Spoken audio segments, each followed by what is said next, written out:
सी। तो यहाँ पे ये 90 डिग्री है, इसको हमने 90 डिग्री का माना, ये हमारा 90 डिग्री का हुआ। इसको हम क्या बोलते थे, इसको हम बोलते थे परपेंडिकुलर, इसको हम लोग बोलते थे बेस, और इसको बोलते थे हाइपोटेनस। मान लीजिए कि ये जो एंगल है, ये जो एंगल थीटा है, थीटा इक्वल टू हो गया 45 डिग्री। अगर थीटा 45 डिग्री है, ये अगर 45 डिग्री है, तो ये भी 45 डिग्री होगा, क्योंकि किसी भी ट्रायंगल के तीनों ही एंगल्स का जो सम होता है वो होता है 180 डिग्री। ओके, तो ये 45 डिग्री हुआ, ये 45 डिग्री हुआ। तो अगर ये 45 डिग्री है, ये 45 डिग्री है, तो ये साइड भी ए होगी, तो ये भी ए होगा। समझ गए? अगर ये साइड ए है तो ये भी ए होगा, अगर ये ए है, ये ए है, तो पाइथागोरस थ्योरम से, पाइथागोरस थ्योरम क्या कहता है, हाइपोटेनस का स्क्वायर इक्वल टू क्या होता है, परपेंडिकुलर का स्क्वायर प्लस बेस का स्क्वायर। परपेंडिकुलर हमारा कितना है, परपेंडिकुलर हमारा है a square plus a square, ये कितना हो जाएगा 2a square. That means hypotenuse equal to हो जाएगा under root 2a square, that is h equal to root 2a। ये हमारा हाइपोटेनस इक्वल टू आ गया रूट 2a। अगर हमारा बेस इक्वल टू a है, परपेंडिकुलर इक्वल टू a है, तो हमने ये टॉपिक पढ़ लिया। आगे चलते हैं, इतना जान गए।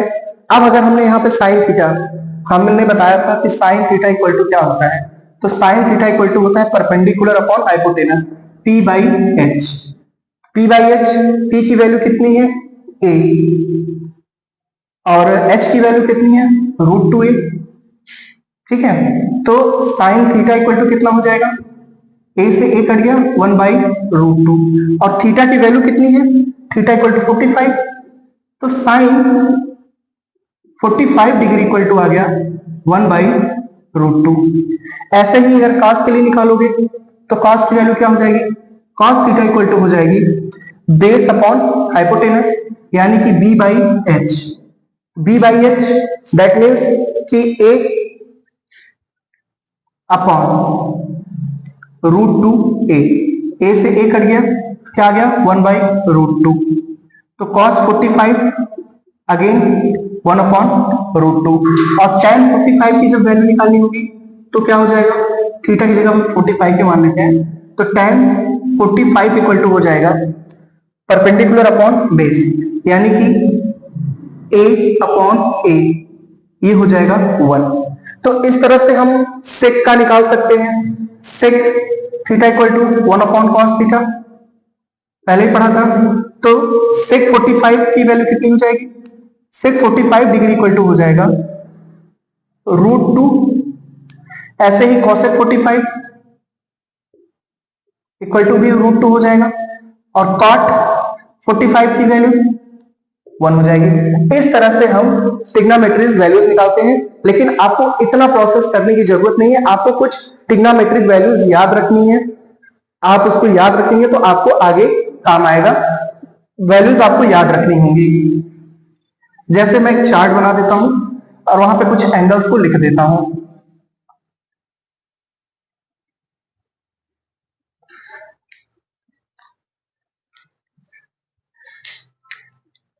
यहां पे हम लिख देते हैं sine theta, cos theta, tan theta, cot theta, sec और कॉसेक।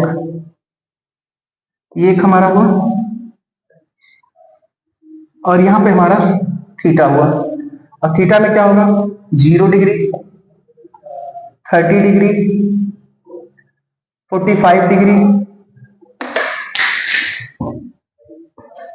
60 डिग्री और 90 डिग्री। ठीक है, अब देखिए एक एंगल की आप वैल्यू याद कर लेंगे तो उससे सारे याद हो जाएंगे आपको। अगर आपने सिर्फ साइन की वैल्यू याद कर ली तो उस साइन की वैल्यू की हेल्प से आप सारी की वैल्यू याद कर सकते हैं।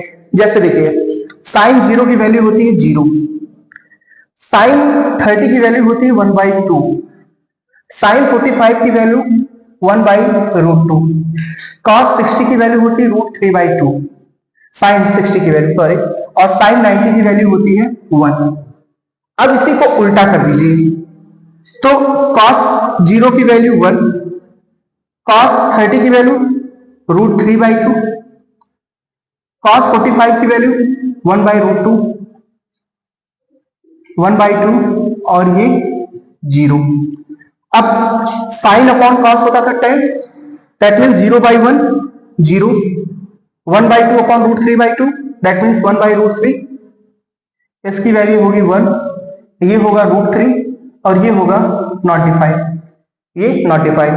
कॉट थीटा tan का उल्टा दैट मीन्स नॉट डिफाइंड, √3 1, ये √3 होगा, √3 एंड 0। अब सेक सेक जो हमारा होगा वो क्या होगा, कॉस का उल्टा होगा दैट मीन्स 1, 2/√3, √2 1 सॉरी नहीं √2, ठीक है, √2 2 और 1/0 यानी कि नॉट डिफाइंड। कॉसेक कॉसेक किसका उल्टा होता है, कॉसेक उल्टा होता है साइन का। तो या फिर इसी को हम वापस रिपीट करते हैं, इनफाइनाइट 2 √2 2√3 एंड 1। तो इस तरह से किसी एक की वैल्यू, आप साइन की वैल्यू याद कर लेंगे, साइन 0 की 0, साइन 30 की जो value 1/2, sine 45 1/√2, sine 60 √3/2 and sine 90 की वैल्यू 1। आपने अगर एक वैल्यू याद कर ली तो इसकी हेल्प से आप पूरा चार्ट तैयार कर सकते हैं, बहुत आसान है। क्लियर? तो आगे चलते हैं।